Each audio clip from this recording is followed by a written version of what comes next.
Here is the video for parallel lines and transversals. By the end of the period, you guys are going to be able to understand angle postulates and theorems and solve for x and missing angles within parallel lines and a transversal. If you were not in class, you can do the warm-up for a practice from the previous lesson. If you want to skip it, you can as well. But here are the answers if you care to look at those. So corresponding angles are, if two parallel lines are cut by a transversal, then the pairs of the corresponding angles are congruent. So the most important thing is to make sure that both your parallel lines have that little arrow there, okay? And the angles are congruent, so if we're doing this in your own picture, you would put the congruent symbols there saying that both those angles are congruent. Alternate interior angles are, if two parallel lines are cut by a transversal, then the pairs of alternate interior angles are congruent. So again, these two are congruent, alternate interior. These theorems at the bottom, this is how they are written in math terms. You can also write, I won't be a stickler about it, but you can also write alternate interior angles are congruent from parallel lines. That would be fine too. You don't have to do the abbreviation. We will be giving you a sheet with everything on it, so you don't have to remember how to write all of these, but you do have to understand which is which. Same side interior angles are, if two parallel lines are cut by a transversal, then the pairs of same side interior angles are supplementary. So x plus y equals 180, and I would definitely write this down here. So that means your y and your x, they're going to have to add up to 180 degrees. Alternate exterior angles are, if two parallel lines are cut by a transversal, then the pairs of alternate exterior angles are congruent. And make sure you are understanding this part here. Parallel lines, then alternate exterior angles are congruent. That's what it means. Okay, so, like I said, it didn't really show up that well. Let one of your angles be 80 degrees. So fill in this angle here on your paper as 80 degrees. We're going to find the measures of the other angles where lines A and T intersect. So right here and here. So we're finding this one, and this one. Okay, now there are a couple different ways that you can do it. Personally, the easiest way probably is to just, you can think about, okay, these two angles here are vertical angles. You can also think about this whole thing as 180. So you have to decide what you want to start with. I don't think I start with the same thing on any problem. I'm just looking at, okay, what's going to be easiest.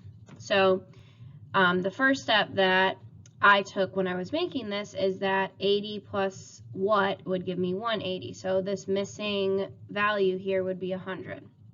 So then you can go ahead and do vertical angles and get the next one to be 80 and then the other one to be 100. Then we want to find the angle measures where B and T intersect. So, whoops, not that. Where B and T intersect. So we need 4 angle measures there. Now, you can think about it as, this one and this one are alternate interior angles. This one and this one are alternate interior angles. So we can fill it out that way.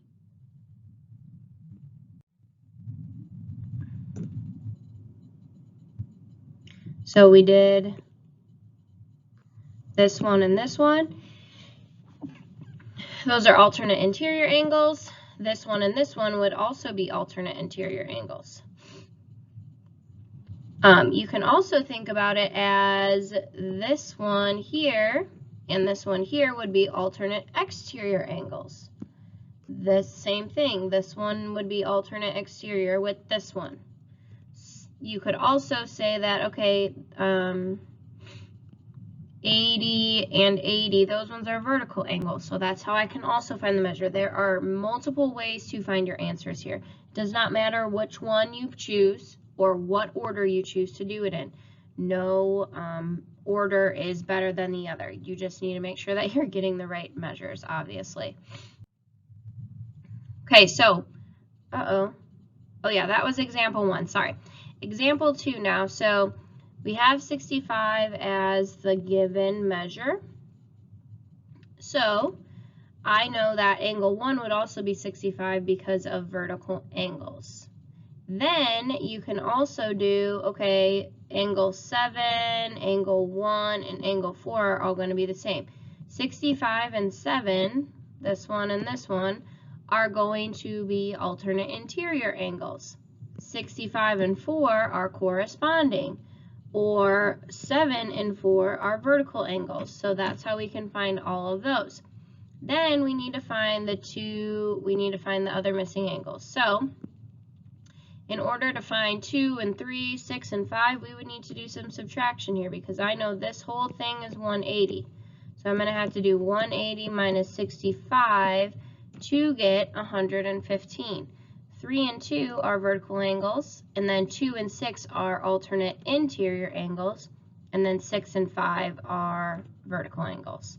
Or you could say 2 and 5 are corresponding angles. It does not matter, again, which approach you take. No approach is better than another approach. It's just your preference. So go ahead and try 3 and 4 on your own.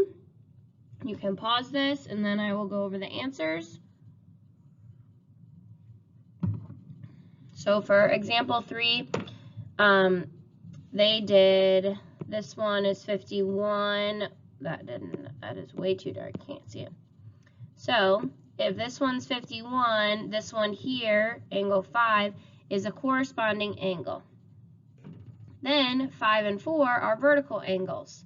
Or 51 and 4 are, this original 51 and 4 are alternate interior angles. Then we'd have 7. 51 and 7 are also vertical angles. 4 and 7 are corresponding angles. 5 and 7 are alternate exterior angles. So there are 3 different things there that you could use to find out those answers. Now we need to find the missing one. So what we would have to do is 180 minus 51 to get our 129, and that would be the missing piece for all of those other ones. So 3 and 2 are vertical angles, 2 and 6 are alternate interior, and 6 and 1 are vertical angles. So check your answers, make sure you got them right. Example 4, so this is a little bit different because we're missing, this guy here. So you're more than welcome to draw in a line there to help you. So to find some of the missing angles here, we can find 5 first by doing 180 minus 120, which is 60. So then angle 5 and angle 2 are corresponding angles, so they'll both be 60. Angle 5 and angle 4 are either alternate exterior angles, or you could say 2 and 4 are vertical angles. Then 1 and 3 we need. So 1 and 120, the original value that they give us, are corresponding angles, and then 1 and 3 are vertical angles. Or you could say 3 in the original value that they gave us is our alternate interior angles. So there is your answer, or are your answers for that one. Okay, now we want to, if they give us a value, we want to be able to find the ones that, just like we have been practicing. So angle 6 is 53 degrees. Now we need to say the postulate or theorem that we use. So to find angle 7, angle 6 and angle 7 are alternate interior angles. So we can say parallel lines, then alternate interior angles. Or actually, I think I pulled it up. Alternate interior angles are congruent. So we would want to write down this part here as the theorem. You could also just say Alternate interior angles are congruent when parallel lines. That's fine too. So angle 7 would also be 53. Now, angle 8, we know that angle 7 and 8 form a linear pair. So we can use the linear pair postulate. 180 minus 53 would be 127, and that would give us our missing answer there. Now to find 9, you could use multiple things here. We could say that 7 and 9 are a linear pair. We could say that 9 and 6 are a linear pair, or supplementary because of the same side interior angles. And we could also say that 9 and 8 are vertical angles. So there are 3 different things that you could use. You can use the linear pair postulate, the vertical angle theorem, or the fact that parallel lines means the same side interior angles are supplementary. Okay, now for these types of problems, I want you guys to write down what kind of angles you're dealing with, because that will help you in the long run figure out how can I set this equation up. So my 2 angles that they give us, I have a right angle and then I have 3x. So those 2 are corresponding angles because one's in the interior, one's in the exterior, and they're on the same side. And we know that corresponding angles are congruent to each other, which means that they are equal to each other. So we can do 90 equals 3x. And then go back to algebra. How do we solve for x? All we need to do is divide both sides by 3, and we get that x equals 30. And that is all you have to do. So this one, look at where your angles are on the picture. Make sure that you have parallel lines. These are both parallel, so I can use my theorems and postulates. These types of angles are alternate exterior angles. Alternate exterior angles, when 2 lines are parallel, are congruent, which means that they are equal to each other. So we can do 7x plus 1 equals 10x minus 50. So I'm going to subtract 7x from both sides. I'm also going to add 50 to both sides. And I would get 51 equals 3x. And then x equals 17 because I need to divide both sides by 3.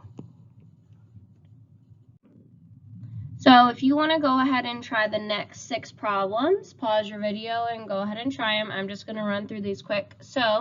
And I'm also going to write down what type of angles these are. So these 2 angles are alternate interior angles, and I'm going to abbreviate it. Alternate interior angles are congruent, which means that they equal each other. So my question mark is 97. These are corresponding angles. And corresponding angles are congruent. So that means that the question mark is 77.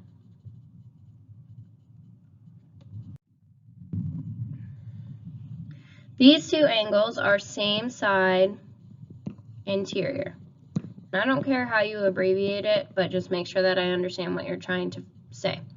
Same side interior angles equal 180 degrees. So I can do 180 minus 55 and get 125 for that missing angle. Again, these ones are same side interior, except now we have x. So we need to add these up to get 180. So I have x plus 113 plus 73 equals 180. I'm going to combine like terms here. X plus 186 equals 180. And then I subtract 186 from both sides and get x equals negative 6. Your answer can be negative when you're solving for x. The value of your angle measures cannot be negative. Remember that from chapter 1 and chapter 2. Okay, these 2 angles are corresponding. So they are congruent to each other, which means that they equal each other.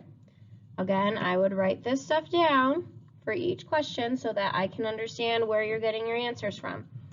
So I'm going to have 70 equals negative 10 plus 8x. I'm going to add the 10 to both sides and then divide by 8, and I get x equals 10.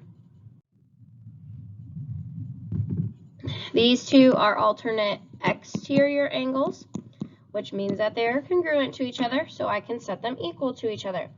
10x equals 21x minus 4, and then I get negative x equals negative 4. I cannot have a negative variable as my answer, so I need to divide both sides by negative 1, and I get x equals 4. Okay, now the challenge questions are a little bit trickier, obviously, but all you have to do here is draw in some extra lines. So like for this first one, these two lines are parallel. Okay? So I want to look at what kind of angles are those two that are there. They are same side interior, and we know that same side interior equals 180. Okay? So in order to figure out what x is, I need to do x plus x minus 50 equals 180. I would combine like terms and add 50 to both sides, and I'd get 2x equals 230, so x equals 115. The directions say to plug it in and get the missing angle measure. So this angle measure would be 115 degrees, and then my bottom one, I'd have to do 115 minus 50, which would be, 65, I think. Yeah, 65 degrees. Okay, so make sure that you're following those directions. It says find the value of each given angle. Okay, for number 2, we're going to do the same thing. Now, be careful here because this one is saying this angle here is the 3x minus 10. Okay, not the top one. So if I'm looking at those two, what kind of angles are they? I have one here and one here. Those would be corresponding angles, and corresponding are congruent when you have parallel lines. So all you do is set them equal to each other. 3x minus 10 equals x plus 40. I'd get 2x equals 50, so x equals 25. Then you'd have to plug it in. So 3 times 25 is 75. 75 minus 10 is 65. Now you know that corresponding angles are congruent, which means that they are equal, so you don't have to do any more math. You can just say both of them are 65. Number 3 is a little bit trickier because it's in a different direction than you're used to. So if you have your paper at home, I would suggest drawing this and then flipping it so you can see it in a different way. These two here are same side interior. So same side interior equals 180. So we're going to do 5x plus 4x equals 180. We get 9x equals 180, and x equals 20. Then we plug it in to get our answers. 5 times 20 is 100 degrees, and I know that both of these together needs to equal 180, so I can just write 80 down because I know that 100 plus 80 is 180. Make sure that you do your homework. The homework was given out in class, but it is going to be due on Wednesday for our e-learning day. Make sure that you turn that in and get it done. It really should not take that long. It's actually fairly quick. There are a ton of people that got it complete in class. If you have any questions, make sure to email me, and see you guys later.